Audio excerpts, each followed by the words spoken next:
哎，大家伙早喽！9月2号星期六，周末了啊！今天把这件衣服穿上了。今天是我的第4个训练日，咱们回评论。但是为什么穿上这件衣服了呢？昨天在群里有小伙伴说，今天早晨要在大阪城跑一个15公里，4分15的匀速。之后呢，好多小伙伴就响应。之后世川先生说也要来跑，但是今天我跑不了15公里了。他们是5点45集合，我就在路上，如果看见他们呢，就跟他们跑一段，就是这么计划的。一会儿咱们就换视角回评论，好，加油干！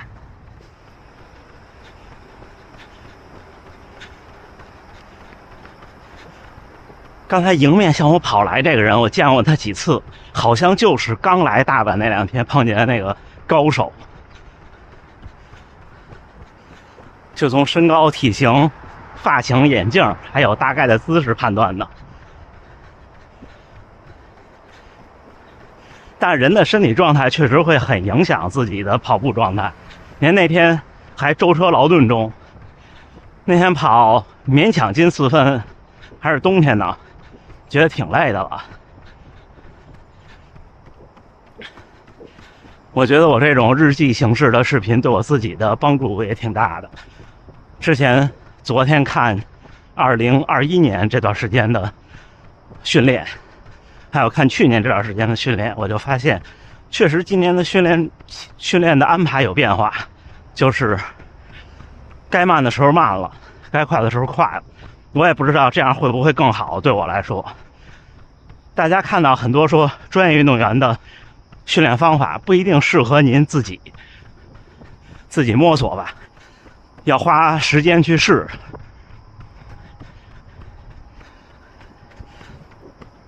pace 3和255的选择，佳明255，我觉得从功能上来说，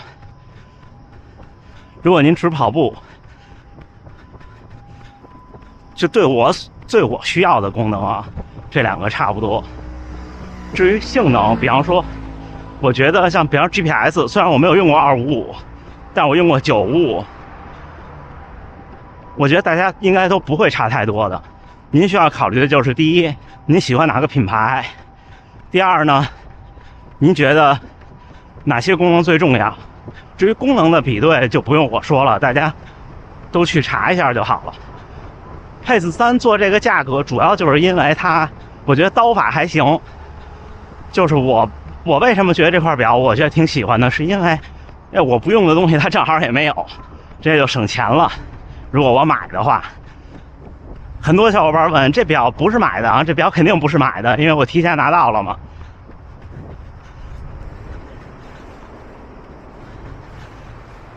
就是我这种人对电子产品的喜好和这种兴奋，不管是哪个品牌都这样的。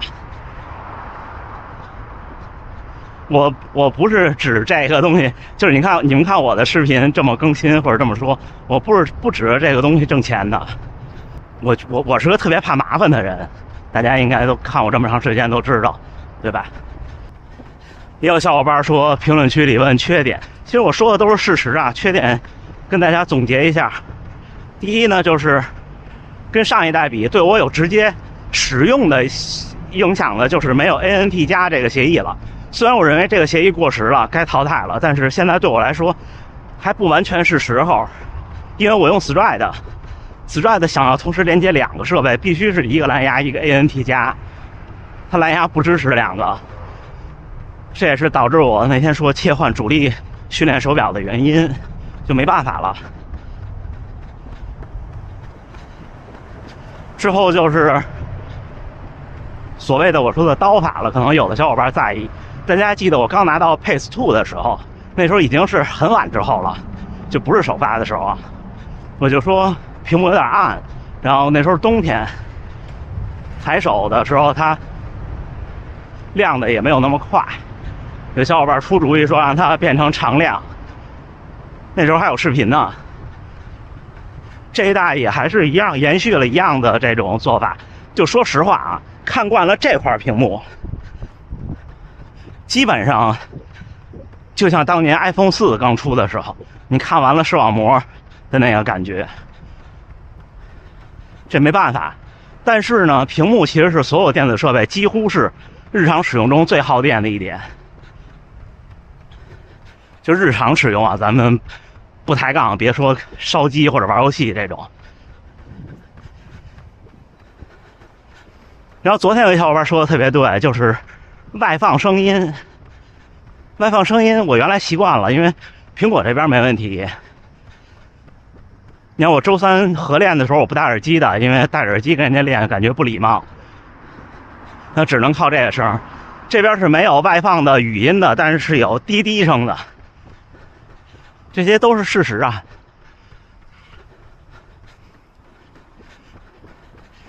还有的一些小的事实就是，比方说大家说的心率变异性，但是我不懂，我也没问厂商，因为我对这个数据一点都不在乎。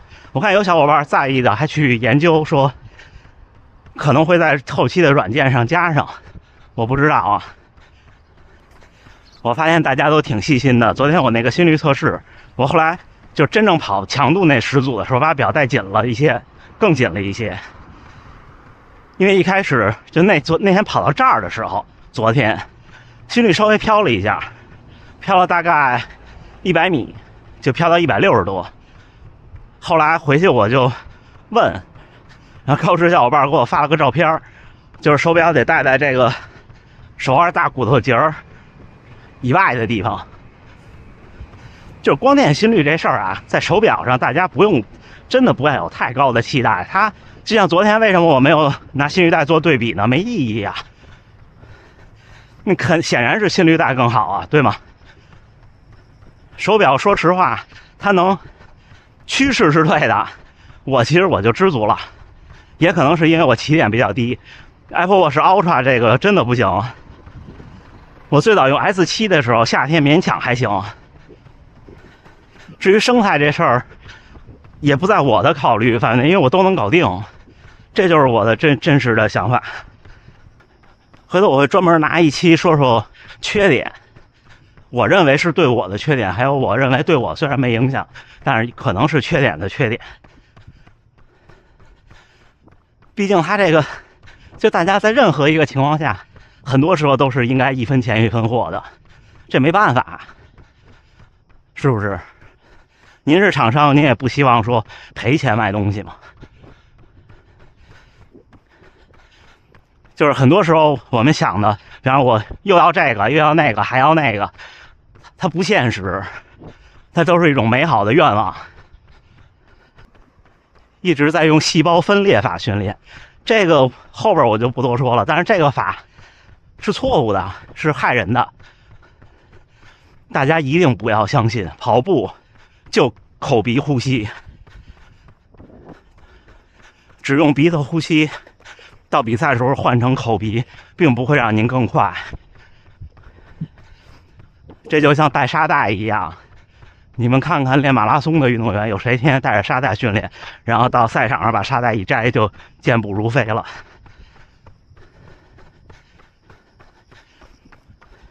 你们说我跑得快的时候说话也不太喘，那不是细胞分裂出来的。关于心率是追随体感还是看数据，这回答过很多次了。如果您正常的、健康的成年人，就追随体感就行了。您要是以成绩为目标，您应该考虑的是配速，有没有能自动根据自己情况生成课表的这种东西？我猜肯定有，但是还是那句话，课表不重要，完成课表才重要，对吧？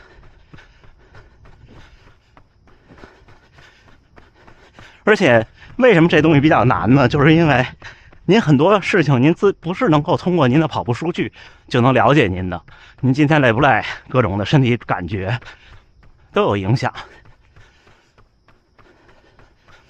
我从开始跑步到现在，就试过1周，我就放弃了，就是那种有规划的课表。您就相信我，这事儿是这样，您能跑得好，没有手表也能跑得好。当然了，这种东西的辅助肯定是更好的，不过还是要培养自驱力，尤其是刚开始跑步的小伙伴。对我来说，我有好多专业的外设，手表就当成中枢了或者显示器了，对不对？对的。您看我的心率是来自心率带，步频、步幅这些数据来自 Stride。以前呢，距离跟配速都来自 Stride。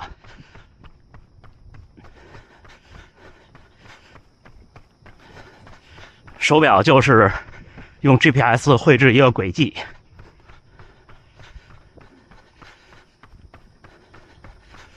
所以我才发现用 Apple Watch， 如果您用 Stride 训练，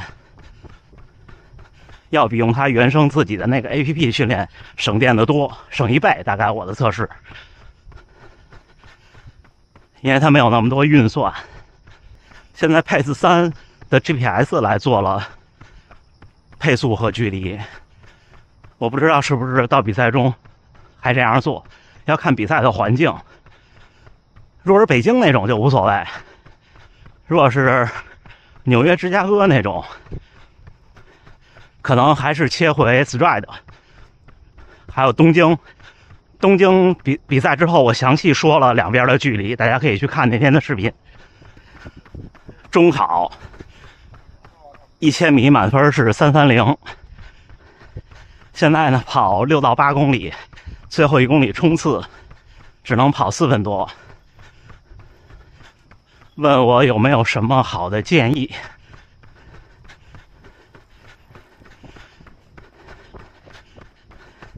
我建议是这样，就是不需要一次跑6到8公里，1000米很短的。中考都是在400米的操场上，应该2圈半嘛，对吧？然后最多平常的训练就是3公里连续最多了，您应该多跑一些短距离的间歇和冲刺。我的建议是，您按照您满分的配速，再减掉10秒或者是5秒，比方说3分20到3分30之间的配速去跑，先从400米开始跑400米的间歇。每次跑多少呢？跑您目标距离的比赛目标距离，比方您比赛目标距离是1公里，那就跑它的3倍。比方说您跑7组或者跑8组，如果您都能在3分25以内完成，那我觉得您差不多。如果不能，就是您发现那种，比方说第1组都不行，那它就不是体力问题。那您更应该相信我做这种训练，把绝对速度提升起来。而且1000米的这种冲刺，练力量、练腿部力量是有用的，您可以多做做腿部力量的训练。还有一个小伙伴说，全力以赴的半马135，还有2个月想在比赛中130。首先考虑气候的因素，再有2个月天气就很适合跑步了，可能您能再进步2分钟。至于剩下的3分钟怎么办？坦白讲，我觉得2个月对半程马拉松135到130是可能的，但是您这个130的比赛跑完会非常的痛苦，就是多练速度耐力。我昨天说的，您想进步大就是14公里左右，14或者16，就跑那个您比赛就已经不行的那个状态。而且半程马拉松不需要那么长的调整时间，您可以在比赛前，比方下周末比赛，这周末再跑一次16都没问题。这是我的一些小建议，当然还是您自己跟随体感，千万别弄伤了。如果您现在还有2个月受一次伤，那可能就只能保135了。之后我准备的说的差不多了，还有一些我就文字在 B 站上回大家，或者在 YouTube 上回大家。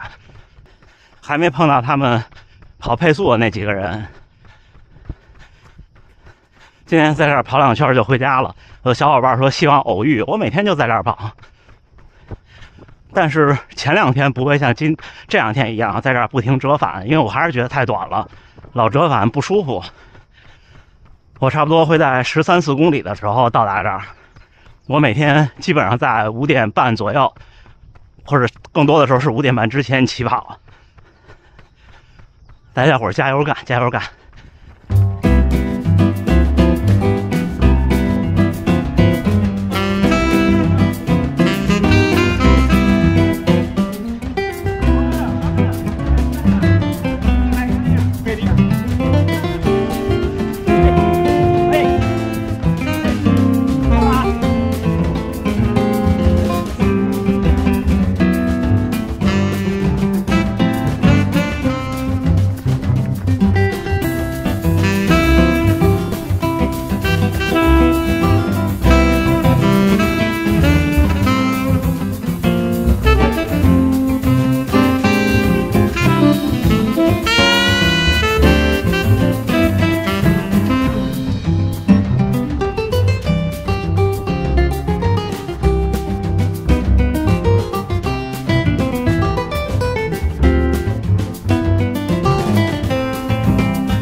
嘿，小伙伴们，还是碰到了大家一起跑了15公里。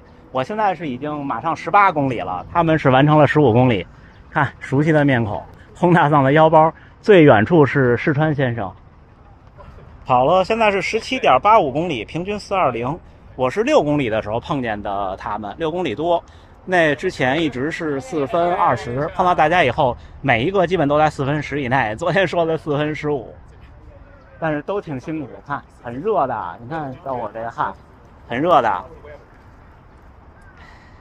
我们的补给小桌，还行哈，一会儿冷身回家。